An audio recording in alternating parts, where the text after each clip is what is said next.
Welcome back. So, Destroy Lonely has dropped his newest project, Love Lasts Forever. Now, there's currently no critic score to this album. I'll honestly be surprised if no critics get to it anyways. And there's a user score of a 47. Now, in contrast, I want to talk of Looks Like Kill for a moment, which has a critic score of a 39 and a user score of a 46. In my honest opinion, those numbers are severely overhated. I actually really like this project. Not like the best project in the entire world. It's not like an absolute masterpiece, but I really like the instrumentals that Destroy Lonely was going for with the guitars. And sometimes you get these really ethereal moments like Which Way, and you get some really cool bangers like Wagwan and Fly Shit. Now, it's a very bloated project, extremely bloated project. I think when the director's cut came out, there was close to 30 songs on this thing. But the pockets of the really great Destroy Lonely songs were there. And while, again, it's very bloated, I still think it's like a 6 out of 10 project for me. I have it on vinyl. I actually really enjoy it. But in contrast with Love Lasts Forever, I don't know what happened. This is his worst project by a country mile, and it all has to do with severe downgrades of the production, and not to mention the mixing is absolutely egregiously terrible. Sometimes it is so overblown where you can't understand a word he's saying, or it sounds like it's mixed in a tin can, where it just sounds really muffled. It sounds really just not mixing with the beat at all, and it really sticks out on some tracks. Now let's start off with the first track, which is Forever. Now, there's a lot of songs that do slow burns, and with this song, I feel like it tries to take all the pieces that are part of the main song, and then once the payoff comes around, it kind of mashes them all together to show that it all works together. Now, with the first little bit of it, all the little pieces by themselves, they sound terrible. Especially like these little gospel moments, it almost sounds like it goes into EDM groove sometimes. It just really doesn't work. And all these little parts and bits and pieces, as it's starting to form, you just feel in your head like this is not going to work even when it does form together. And when it does, there's only about a minute 30 left in the song. And Destroy Lonely, once he comes in, the payoff is terrible. It is the worst 4 minutes of your life.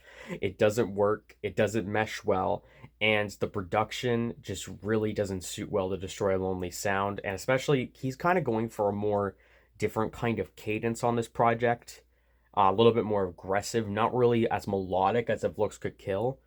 And I don't think this kind of more aggressive tone is really working well for Destroy Lonely because sometimes it's completely indiscernible what he's saying. And I think Forever is a great example where everything put together in a bucket, it all just doesn't mix at all. Now, with Love Hurts, I think it's the complete opposite. I think this song is the best produced, it is the best mixed and mastered, and Destroy Lonely sounds good on it. And I think just the nice mix, the slower tempo of the beat really does allow for Destroy Lonely to really kind of flex the muscle when it comes to his vocal performances. Sometimes they work, as I'll go further on in the track list here.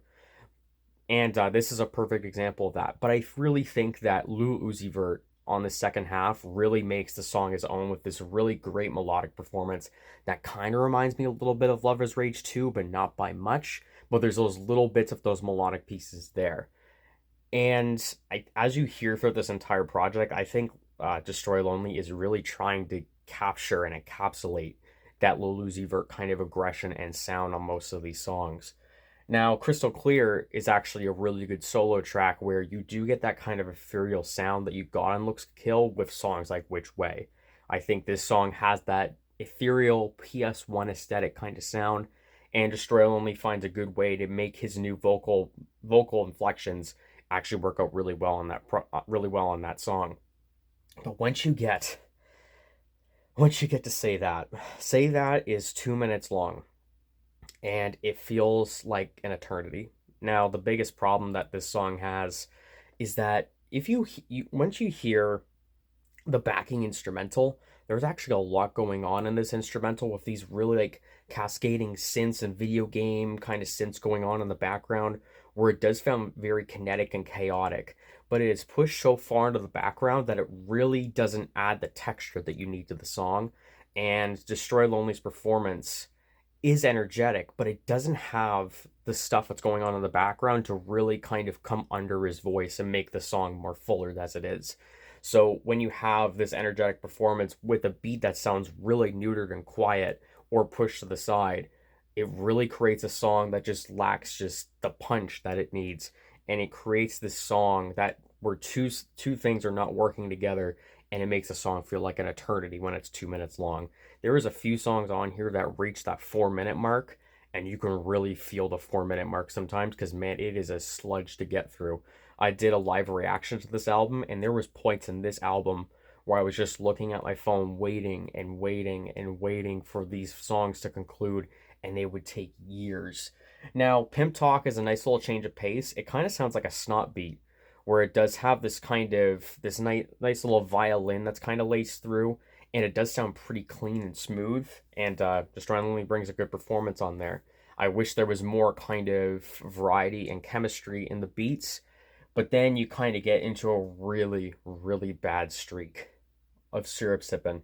Now, Syrup Sipping has this kind of vocal intro where it has this guy talking about, it's like, let's give the new generation a chance.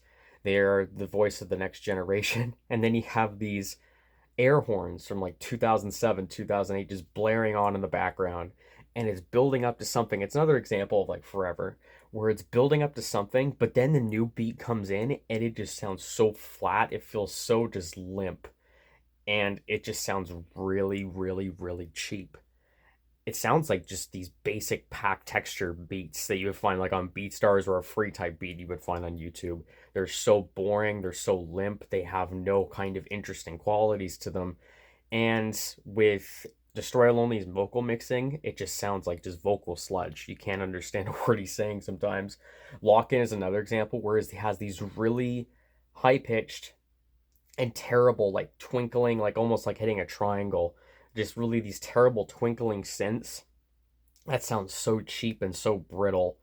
And everything again just kind of just it just becomes all mush. There's so many songs in this project. There's Syrup Sippin', Lock In, and Doubt It is another one. This three string, which is in the middle of the project, makes this album just such terrible slog to get through.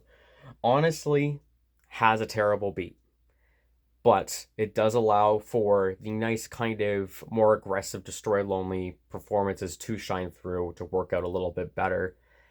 It's just again where you have an example where one kind of component doesn't match the other component, and when you push those two components together, it all around just creates something that doesn't work.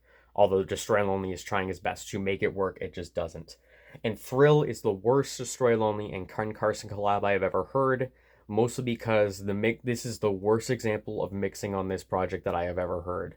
Destroy Lonely, or I mean, Ken Carson does his best, and I think Ken Carson works the best on this kind of production. But once Destroy Lonely comes in, he sounds significantly quieter, and his vocals sound like they were mixed in a tin can. Absolutely, absolutely garbage. And if that's the way you're going to end off this project, even though there's bonus tracks, it just ends with such a such a limp, such a whisper of a song that it is just all around makes this have a terrible taste in your mouth. Now the bonus tracks About Money, I think, is probably one of the best ones. You do get a little bit of lyrical substance about taking care of his family, taking care of his grandmother. He's 22 and still just really pushing himself and being as successful as he is. I think that's a nice little bit of a nugget of some lyrical substance that honestly you're not going to get from this project that much. But it's cool to have that, I guess. But overall, this is a terrible, terrible project. And for 21 songs for an hour and 4 minutes, this is such a long and arduous experience to get through. Is there tiny little bits and pieces that are cool and make some of the songs cool enough? Sure. But I will take a 30-song album that even still has some weak points. I will take If Looks Could Kill any day over this project. This is a weak, poorly mixed, poorly produced, and honestly, even though the vocal performances of Destroy Lonely, it's a nice kind of way to kind of get some versatility of Destroy Lonely. It's all over each song in this project. Rarely you get the vocal performances that are more melodic off of Looks Could Kill that I really enjoyed. And once sometimes he gets so aggressive and so into this performance that, again, some of these vocal performances are completely just sludgy, poorly mixed, and he's not really offering anything substantive to the table. Which, I mean, in the genre, you're not really going to expect that. But across 21 songs, it really does become a slug to get through.